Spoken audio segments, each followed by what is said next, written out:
نبی پاک علیہ السلام نے خطبہ حجۃ الوداع ارشاد فرمایا، خطبہ حجۃ الوداع میں نبی پاک علیہ السلام نے ایک مکمل سانچہ دے دیا، زندگی گزارنے کا ایک مکمل ڈھب دے دیا سارے انسانوں کو۔ نبی پاک علیہ السلام نے فرمایا سنو، کسی کالے کو گورے پر، گورے کو کالے پر، عربی کو اجمی پر، اجمی کو عربی پر کوئی فوقیت نہیں ہے۔ سرکار نے روند ڈالی ساری رسم و رواج کو۔ سرکار نے ایک کالے رنگ کا اسود نامی بندہ نبی پاک علیہ السلام کی بارگاہ میں آیا، کالے رنگ کا تھا، لوگ اسے اپنے پاس بیٹھنا ناپسند سمجھتے تھے۔ سرکار کی بارگاہ میں آ کے کہتا ہے سونیا، اگر میں کلمہ پڑھ لوں تو مجھے کیا ملے گا؟ اگر میں کلمہ پڑھ لوں تو مجھے کیا ملے گا؟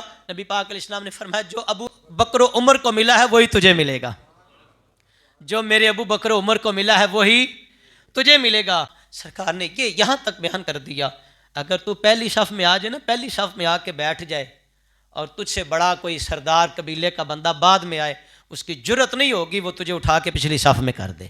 یہ ہے میرا دین، یہ ہے میرا اسلام۔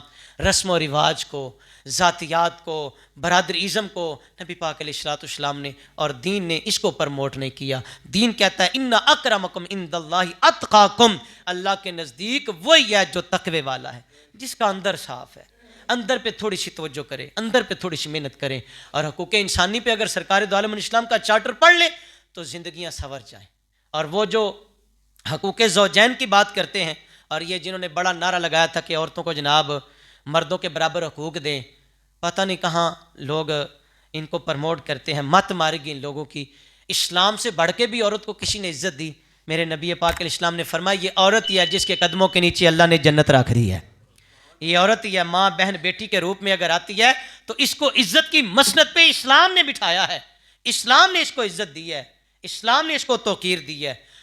نبی پاک علیہ السلام کے غلاموں، آؤ میں اور آپ تھوڑی سی کوشش کریں، ہمارے جو صرف کاغذات میں لکھا نا یہ مسلمان ہے، ہم عملی مسلمان بھی بننے کی کوشش کریں، پریکٹیکلی مسلمان بننے کی بھی میں اور آپ کوشش کریں۔